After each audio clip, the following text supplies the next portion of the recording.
Tape Deck Media.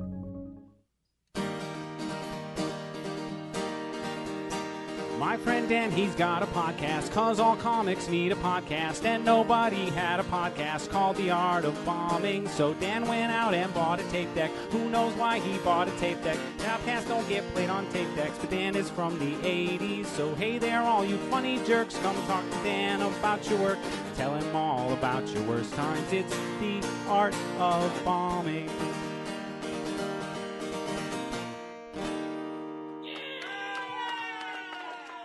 Like I said, we're here at SiouxperCon, and I'm excited to have you, Eliot, because we met like 10 years ago now. Yeah. We've been a over 10 weird years. Venn diagram. Yeah. Because I remember meeting you, I think, the first time, say we were passing through St. James to get up here. And I think, is that where we did that show that one time that Quinnell was? No, headlining? you did a show in Huron, my hometown. Huron, I'm sorry. No, it was you're fine, Huron. but yeah, It was so Huron. you and- Yeah, because yeah. I was like, this You and this Adam. feels familiar, but there was a bird. Yeah, and it was right. It was like before. Well, obviously before even SiouxperCon was a thing. Yeah. Like It's few just months funny. before, Yeah. Because then I brought you. Because then I got to do it. We did comedy there, and I recommended you because you did comic books and comedy. Yeah. And then And we both knew Adam Quinnell. Yep. Right. we How do you both know knew Adam again? I knew Adam from comedy from when I first started Right. 10 years ago. Or Right, well, because no, he came from Fargo no, scene. sorry. Yeah. 15 years ago. I've been doing comedy for 15 years now. So I met him, yes, when I first started doing comedy. I started in Watertown, which is about an hour and a half north of here. Yeah. And there was no comedy. So I Right. either come to Sioux Falls or go up to Fargo. Sure. And so I would go up to Fargo, up to Courtney's every now and again. Yeah, I've heard about Courtney's. And so that's how I met him. Is Right. going up and hitting up some of the open mics up there. Yeah. So, Very cool. yeah.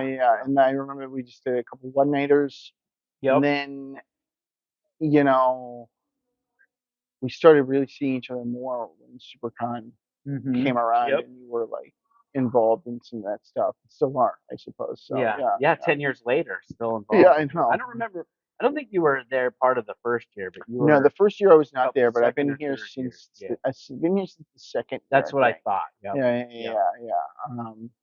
Yeah. Too bad. Yeah. Didn't have the whole streak. Yeah. I haven't. I don't have the host streak either because I haven't been here every year. But I was at the very first one. Yes. So Yeah. there's that. But and now we're doing a show tonight. Yep. For Yep. Shane Gurley. Yep. We're doing the roast of Shane. Yeah. That should be fun. So I have some jokes, but not enough. So Not enough, I I got feel I got about 45. Well, I'm going on last, right? yeah, So you're going. I'll Yep. have a little time to Going go up right for it. before Shane. Yeah. Did that get your comedy juices going? Because that's one thing with you. Like, I mean, you used to do comedy and you kind of stepped away to concentrate on your comic book writing, Yeah. and which you've been doing really well with your writing and doing comics and comic book creation. Going back from doing that and now trying to like get those juices flowing for comedy, was it tough for you? Well, I haven't even gone back to comedy yet. I just want to. No, like- I mean, I'm talking the comic from roasting though, like the mindset of Oh, being funny there. In a way, yeah. Like, in a way, in the sense that, like, oh, what do I want to do up there? And, like, what do I want to say? And, like, be, and, like, just engaging with what you actually think is funny. And that like, can sometimes, like, just like, like, it can be, I don't know. But I've been wanting to do stand-up again lately. I actually tried, like, before my son was born, like, going to an open mic a week. And I have forgotten how to do it. I've It's forgotten one how of to those do it. things that Forgotten how to stand on stage. I've forgotten how to, like, stand proudly, and, like, I've forgotten how to write for a live audience. It's totally different. Like, writing comics, like, I can I don't overwrite my scripts, like, we're trying not to, but, like, they are, like, very specific and detailed, right? Like, in terms of, like, the description of what's occurring. So, like, I am being super, super duper specific. And like, I don't know, like everybody's got their own style of stand up, but like, I do think like with stand up, you have to incorporate like the audience into your like writing in a way, like Mhm. that there is this moment of interaction that is occurring and like, Yeah, because essentially it's occurring in real time. right, You're yeah. getting, you tell a joke and then they respond by laughing, hopefully, and But seeing like, that. like forgetting that, like, that's there and then like, I can't just say every single word. Like I have to like figure out how to like engage in this like different experience. Like, Mhm. it's not just writing. Like, right, Yep. it's writing for live performance, which is totally like it's writing for a live audience, which is totally different than writing for a person reading something inside of their mind. It's Yep. a Oh, totally different absolutely.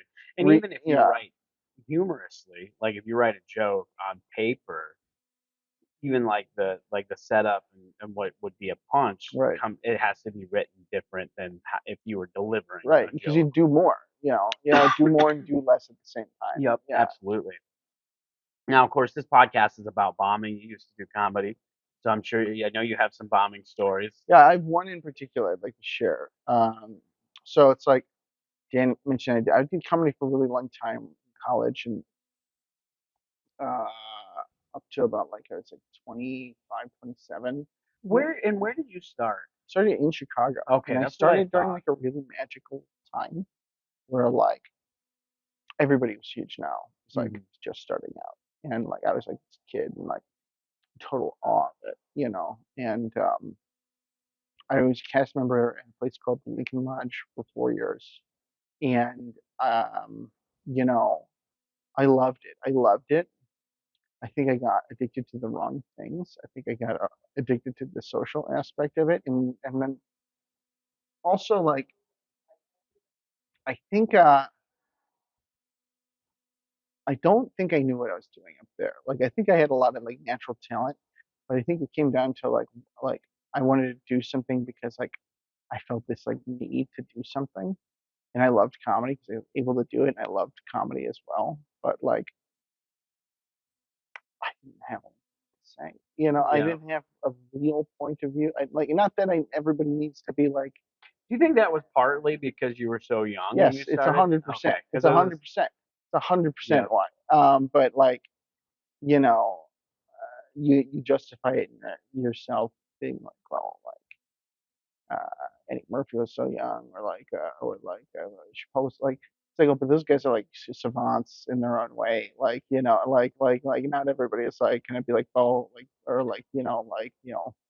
I'm reluctant to call Dave anything positive because he's Yeah, a obviously. jerk, and I want to make that clear. But But I'm just saying that's also, a thing that he wasn't people like that's he a thing wasn't people like say a about him. genius right away. It also Right. took him years to get to I don't where want he to was. focus on this guy. I know, but I mean, but even Yeah. Eddie Murphy, same thing. Right, Like, right, like, right. But yeah, it's that's just the that. story people tell. Yeah, Like, you know what yeah, I of mean? course. Like, It's they it's like the started so young. legends of But comedy. that's why they got so good. They Right. started so young and then kept with it. I Yeah. feel like you definitely, I definitely agree. When you start so young, it's hard to like have a voice or a point of view because you haven't lived enough life. And then But you're like, oh, I want to do this show, and I want to do that show, and then like you do those shows, and sometimes you do them consistently, and then like I didn't know what to do with it. To be honest, I did not know what to do with it.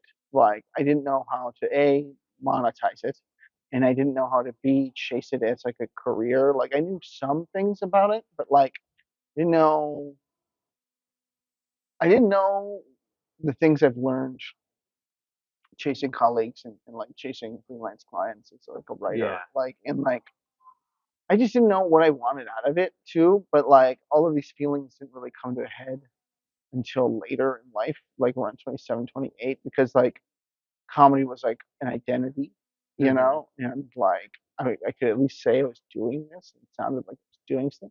I could go out every night and do it, and felt like I was like working towards something, but even though I didn't know what, like, and then, after Chicago and around like 21, 22, I started feeling like, what am I doing? My girlfriend at the time moved to Knoxville, Tennessee. I'm like, great. I'll just like, she's the only thing that's ever made sense to me. So I moved with her there, and I was like, comedy's gonna be weird, and it wasn't. like, and I also caught Knoxville, oddly, of all places, which is a rad city. I caught that in a magic moment too, where it's like there are these three guys in Knoxville who are all like famous now: Corey Ryan Forrester and Trey Crowder and Drew Whitney. Oh yeah. And like I caught them while they were down there, and so it's like, well, that was cool too. I got to be part of that and see these guys. And then I moved to Minneapolis, and like I just fell into comedy because I'm like, I don't know fucking anybody here, and like Yeah. I kept doing it. Comedy is Most a good when you move around. good social it's a good networking way to tool. build a social But network. was I pursuing comedy as a dream at that point, or as a this is something I've always done, and this is the only way I know how to make friends? And then like I knew that, and then I'm like, well, I missed this. Like, and like, so like, and like comics was like working for me, and like I like, it's like it was just I didn't the the replacing of it like came gradually. Mhm. But now I'm like at this point where it's like I don't really care what I do now, and I just want to just like have it like make a living and be creative, and like I want to like approach comedy with a lot like less pressure and more joy. Yep. And I just have like I miss it, and I miss being on stage, and I miss writing jokes and making people laugh, and I also just think it's fun. And like, you know, if I were to have a big career in it, I know what I would want out of that. And like I also like, not that I have anything important to say, but I have a point of view now, as Mhm. you were saying. Like, yeah, Yep. it's like I didn't have anything to say, not like anything I had to say now would be important. But now Yeah. I have perspective and time, Mhm. Yep. and so Yep. You've I lived don't a know. little bit. Yeah. Yeah, not and like Because I don't for know. me, I mean, I started comedy a lot later in life, and I felt like that gave me a little bit of an advantage because I had experienced life, you Right, know, like I'd been married and divorced and had jobs and like things to talk about. I wouldn't say I necessarily had anything important to say or necessarily a point of view, but I had stuff to draw from right. for You had sure. like But like yes, I understand. And so, but the worst time I ever bombed, I guess I'd say, I think the one that stands out, not that stands out the most in my mind, was when I first started, um, in the first year to 2 year zone, in this, in like the near the 2 year zone. And like I was in a situation to where I was young and I was good on stage and I had some decent jokes. Like there were jokes, like anybody could have written them. But like I had not been in a situation where he like bombed like like so it I was kind of your first kind of my real. first one, but like I had been fooled into thinking I was actually like pretty decent at this. Um it was because like the first open mics I did was like nobody's there, right? So it's like you can't ever read anything, or you're doing shows in front of your friends, and that's fine, and like that goes fine. Or like I was just in a lot of like safe rooms or rooms that no one like care. Like I just hadn't uh eaten it that hard before, Mhm. and I was used to not eating it, and so I got somehow roped in to doing a pilot for a reality television show, where and by pilot I mean this person they were pitching. They wanted to more like a sizzle reel, and they wanted to sell an IP to like a production company. And I got roped into like being a part of that, and it was like with like Cameron Esposito and like Mike Stanley, and like Ken Barnard, like a bunch of other people too, and like myself, and like I was like one of the younger people, even though we Mhm. were all like now in hindsight, like I was like what 20, and these people were 28. You know what I mean? Like, and the concept of the show was like we're gonna throw a dart at the board, and you're gonna put on a comedy show in like whatever town we do that, you know. And they preset it up to be a place they called like Silvertown, Illinois, and it was packed. I mean, it was like packed, and like they were like a I remember them being a real audience. Some people crushed it. Some people did lukewarm. Like they were like an audience. Like and like I fucking fell so flat on my face. Like it was. I mean, from the jump, I fell in the mud and then like couldn't get out and like it was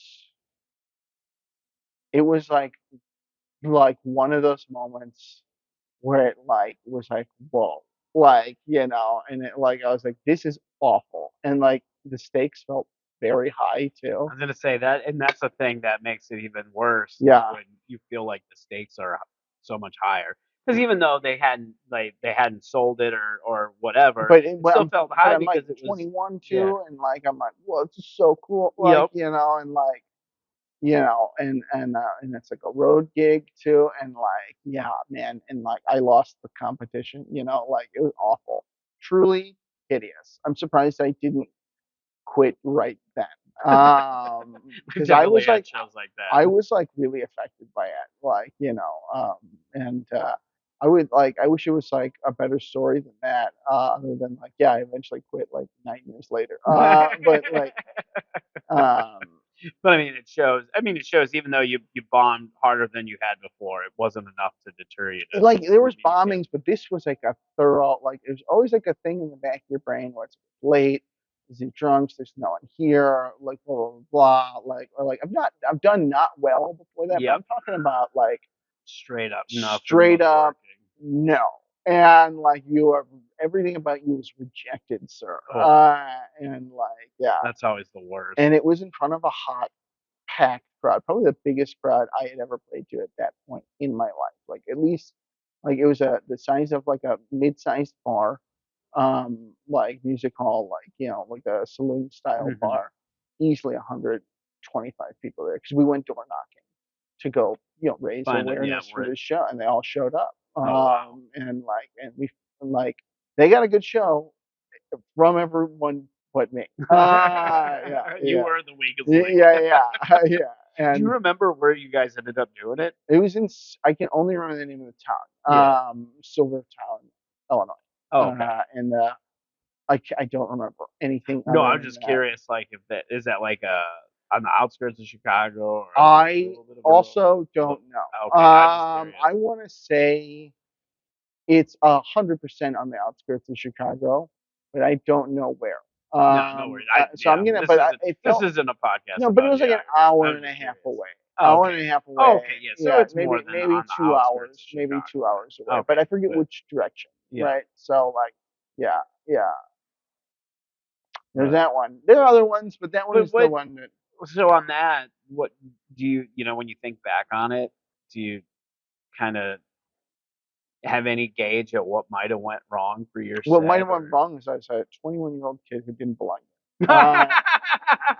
Yeah, okay, that's fair. That's what went wrong. Yeah, that's It's fair. That's mostly fair. what went You weren't wrong. ready for it then. I just did like like the jokes I had were cute and they worked on a certain audience, but like I mean they were just I was just doing I was like it just I don't know how to describe it. Like you can fool yourself into thinking you're a good comic if you write a tight 10 minutes, but like Mhm.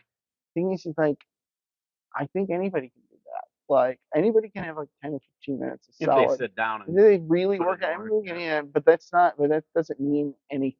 Right. And it's like little did I know I was that for my age. And Mhm. like it like fooled me for a while. But now I have like perspective and like I don't know. I would like to do it again. And, like Yeah. actually like do and have like a real thing I to was gonna say say. we've only worked together a couple of times doing comedy, and the few times that we worked together, a couple times, you were always really funny. So you Thanks. definitely got better at comedy from this for experience. Because Sure. I saw I caught you at the tail end of you getting more into the comic book writing, Yeah.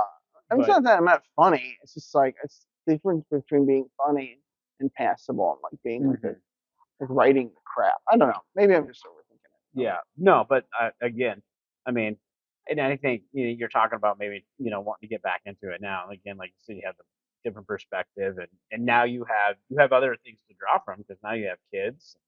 Right. family, which you didn't have that before. Lots when you, changed in my belief systems too. I mean, yeah, like, and I'm looking here. You have a copy of one of my I do books, have Knock 'em all Dead, all five copies of issues, which is about. I wrote a comic book about a stand-up comedian who really wants to be a stand-up comedian, but he sucks at it. And he gets into an accident that oh Oh, he gets into he gets into an accident that allows him to oh, there we go again. Hey, we're still recording. You've checked that mic like a bunch. We'll cut this out, but continue. It's all right. I'll start again. I see you have so talking about reflecting. This is Yeah. a transition. Stitching. This is Yeah. stitching. I see you have one of my books, Knock 'em Dead, and that is that was a book I wrote about a stand-up comedian who really wants to be a stand-up comedian. He sucks at it, and he gets into an accident that allows him to get possessed by the famous dead. Um, and it's about like art theft, toxic relationship. It's about being stand-up. It's about like I wanted to write about my experience of doing stand-up, and like there's a lot of Chicago comedy references in it, but I wanted to like write about doing like a lot of stories about doing stand-up. I think are really bad and boring, and They like can be for sure. and flat, Yeah. oftentimes flat. And so like I wanted to like write about what it's like to try and be doing this, Mhm. and like but at the same time like make it more engaging and like and Well, I think you you know accomplished that, especially giving it the there's a supernatural supernatural element to to it. it. Yeah. Definitely kind of, helps with that. But one thing I really liked about it, I think one thing that separates your book compared to other, books that, when they write stand up or whatever, you don't actually do jokes Right. Yeah. on the stand up sets. I don't want to like give in case It's just a mechanism. It's just you use a different mechanism, which I yeah. thought was great. I But thought I that did was a it, very creative way to do that. and I appreciate that. But it was like really came down to like this feeling I was talking to you earlier in the interview of like they don't read well. Like Yeah. Yep.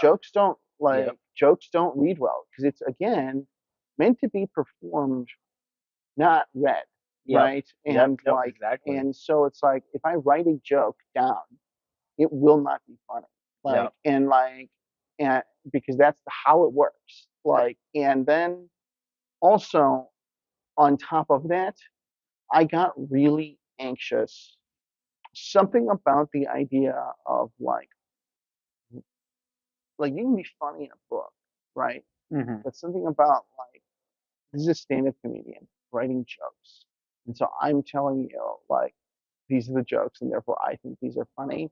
Something about that felt so audacious to me. Like so like vulgar, like where it's like, this is like if I was a comic, like this is like what I would be talking about. This is my humor. And like I You're hate gonna that. Like appreciate I it. like and maybe nobody else has that read on it but me, but I certainly like that wasn't that like something I thought about. And I'm like, I don't want people to think that, or like I don't want to think that about myself. And so it was like I gotta write there's gotta be a scene where he's doing stand up, but also it's like I don't want to write it. And so yeah, that the squiggles and emojis, I'm like, perfect. Yeah. No, Yeah. that was a great Yeah.